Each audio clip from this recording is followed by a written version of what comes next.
What is going on, you guys? I'm sure you guys are familiar with this. I'm going to be installing it today on the ML55. Here it is. You guys have seen it on the C55 before. Now it's time for the ML55 to get the same love.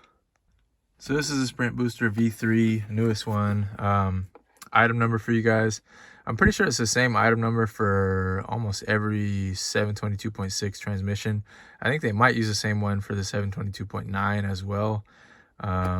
Because it lists like Mercedes 2000 to 2016 for some applications. This is the same item number that was on the C55, so that's why I'm saying that. All right, so inside of here, got your little pamphlet, little zip tie, all this stuff. And here is the actual controller. So that's what you use to actually put the setting at what you want it to be. Got the plug-in cable right there. And then in here is the actual throttle cable wire. So now the thing that's different about this one is the throttle control is actually located in the engine bay for this one. So I'm not exactly sure how this is going to work. It's a little bit different setup. This is a basically a throttle cable to drive-by-wire system. So it's different than the C55, which is all drive-by-wire. The only nice thing about it is I don't have to take out the gas pedal, so I guess that's one bonus to it. But I'll have to install it in the engine bay, and then I think I'll have to plug in the controller, put it at the setting I want, and then like take the controller out, or see if there's a way that I could route it through the firewall, possibly through one of the existing kind of rubber holes. But we'll see once we get in there. But anyways, super excited. I feel like I waited for a while to see if I really wanted to do this for this car as well, but when I drive the C55 and seeing how crisp it is, I want that same experience for the ML55. This car is fast, but I want it to be a little more responsive, you know, when you're just getting going and pressing on the pedal. So I had a great experience with that one and that car. I feel like all 722.6s should have it. So why not try it in the ML55? And it's a bonus because I've never seen it done on a w163 before. I've seen it done on the W210s, which have a similar system. But so far from everything looking online, nobody's followed up with anything from the forum posts that I've seen. So hopefully this will help some people out, get people to decide if they can use it or not. And we'll see what my experience is, and I'll update you guys throughout this video. But for now, let's go into the engine bay and see where we need to install this guy. All right, so if you take a look in here, this is actually positioned over here. I just took it off to get a little more room. But this one is actually connected to the back of the kind of throttle electronic controller. And there's another one down there that's going to the brake booster, I believe. So I don't think that's the one. I'm pretty sure it's this one right here. So I'm gonna try to get that unplugged. It's kind of in a tight spot, and then see what I can do. Let's see if I can kind of route the wires in a good spot. So first job is gonna try to be to get this one off. I'm sure it's gonna be stuck on there pretty good, and it's a tight angle, so my fingers are gonna be hurting, but we'll see. All right, so I was able to get it installed. What I actually did, I'll show you on this side, is actually plumb this back through over to this side, just so this could be kind of out of the way from the engine bay heat. And then this is where I will plug in this piece, and everything is routed. I don't know if I can get you guys to that angle, not really. See if we can see it from this side. Everything is routed. There's a space underneath, so I just routed this original plug out of there, and then plug it on this side, plumb the SprintBooster through there, and then plugged it in over to the home side, and then put this back where it was originally, plugged it in, and now it should be ready to test. I'm gonna plug this in, go turn the key power on, and put my setting. You know me, I like race setting number 9, so I'm just gonna start there, go for a drive. All right, so look like everything's working, turned on properly. So I'm gonna switch this over. So if you turn it off, it's right there. Green is sport, and then red is race. And I'm gonna pump this up. Number 9, And it sounds like the throttle is trying to relearn right now, so I'm going to leave this alone for about 5 minutes and let it relearn its setting.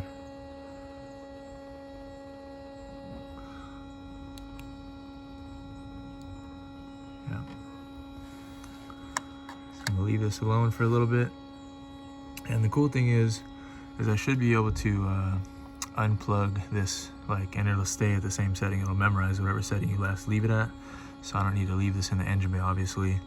So it should be pretty safe. They have some good heat shrink over the wiring, so I don't think it's going to be any issue. I was possibly going to put the reflective tape over it, but with the heat shrink that they have over it, I don't think it's going to be an issue at all. Alright guys, so just went on the first drive over to my wife's parents' house. And initial thoughts are same as when I got it for the C55. I love these things, man. They just do a great job of making, what is somewhat of an older car, 20 years at this point, feel like a modern vehicle. They just didn't have the throttle response programming like they do nowadays back then. I mean, they were capable of it. Just they didn't put that in a factory vehicle for the mass consumer. So even our 2014 Toyota Camry, the SE model, is 4-cylinder. That thing had better throttle response than this. So now that this has a sprint booster in it, it just modernizes the feel of the throttle. It's not adding power, it's not doing anything like that, but it just smooths the overall delivery. And I don't think it's placebo because I've had it on long enough for the C55, but I really do think it helps with the transmission just shifting at better points and being more fluid, especially when you're on deceleration. I just feel like the transmission just smooths down overall and downshifts a lot easier. I don't know why that would be, but it's something that I noticed in the C55 and have noticed long term. And I had noticed it immediately just on the drive over here in the ML55, even more so than the C55, just because this is a lot heavier body. I just think on the deceleration, transmission just shifts down a lot smoother. It's noticeable. Besides that, my MPGs were about the same. When I first had it in the C55, if you guys remember, my miles per gallon went up to almost, I think 24 or something like that at one point when I was first using it. Now, I wasn't ever able to really repeat that. I think I've been up to 23 a few times. I think that was more so the case of just being in the perfect conditions for everything. And I must have been driving, for a long distance on freeway and then maybe just caught no traffic, whatever. I don't know. I wasn't able to replicate that to get 24. I've gotten 23 a couple times in the C55. This ML55, since I've deleted the secondary cats and other things I've done, it stays around 15 average. The thing I definitely need to do, I know the front cats are starting to break apart because I need to update you guys on the video, but I'll record it soon. But I've deleted the resonator after I did the secondary cats, and I had proper, piping, actually welded in everything with the Y pipe. And since doing that, I had already heard a little rattle coming from the driver's side, and I suspected it was a cat's after looking around everywhere to see if I could figure out something else. But it's definitely not, and it's definitely the cats. I know it for sure now because after I had that deleted, I could hear pieces of the cat finally breaking loose, and basically I could hear it rattling all the way to the back until it, probably either shot out of the rear muffler or it's maybe sitting at the bottom of the rear muffler and it's not going to move around from there. So I know the cats need to be replaced.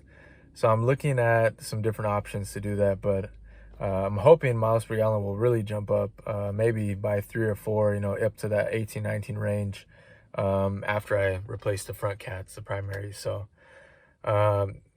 luckily they're a lot easier to do than the C55. They're way more accessible and a lot easier to weld in place. So shouldn't be too hard of a job. Just need to pick out which ones I want to use. So if you have any suggestions, comment below if you guys have good cats if you guys have used. I want to get a stainless steel core or some type of metal core. I just don't want ceramic ones. I don't feel like they last as long. So I don't know. Let me know what your guys' experiences are, if you guys have done that with this vehicle or other ones for primary cats. Let me know what you guys have done. But besides that, I'm going to keep this pretty short. That is SprintBooster product. Again, I'm a big fan of these guys. Their proprietary system. They came out in SEMA like a while back, and they basically just kept upgrading the same system up to the point where they're at the V3 now.